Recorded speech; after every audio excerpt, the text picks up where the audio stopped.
Nagmamasahe yan. Ay, hayaan mo na. Okay lang. Muuna ng ate mo nalaglag. Ayan. Very good na. Oh, yan ang lambing ng aking pusa sa akin. Masahe pa more. Sige, masahe si ate mo. Kahit mahaba ang kuko mo na ayaw mo magpagupit. Sige, massage. Uy, kanami man nga bata ni.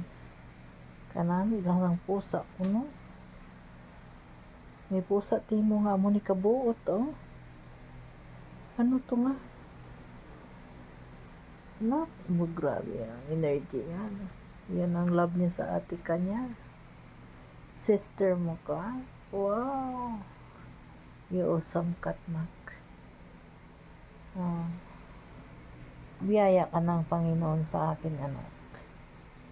Ano? May pusa kang isang ganito, oh. Ay, ako. Sobra pa mag-alaga, oh. Magmasahe sa tao, oh. Kakaiba yan dahil animals to, eh. Anak, no?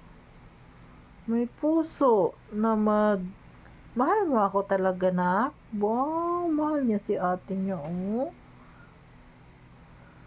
Diba, nag-i-import talaga siya. That awesome. Ano?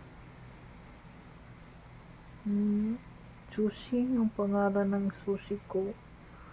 Ang asok ng puso ko is si Sushi.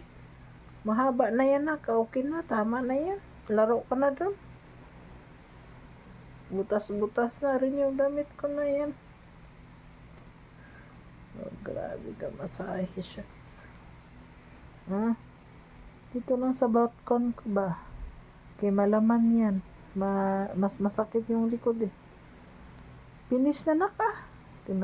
Oh, grabe ang haba na, oh. 2 minutes na, oh. Allah. Ang haba. Nak. Pahinga ka na, matulog ka na. Ngayon lang tayo nakabanding. Gusto mo magbanding sa ate mo? Oh, lagi ako dun sa mga aso. Ang bait naman ng batang ere. Lagi nag-iisa dito, eh. Ano? Wow, bago namin. Pagka very good, ganyan ang pusa ko. Ikaw na ang pinakamabait na pusa sa buong New Manila. Asus! Naka. Okay na, done na. Okay na si ate. Thank you, nak. Thank you, girl. Tuloy pa ba? Di ka pa napagod? Tama na. Sige na. Pahinga na. Grabe nga labi mo ba? Wala na kutoy na. Hameng? Sushi ko? Sushi na. Ay, natulog na. Sleep na. Sige na.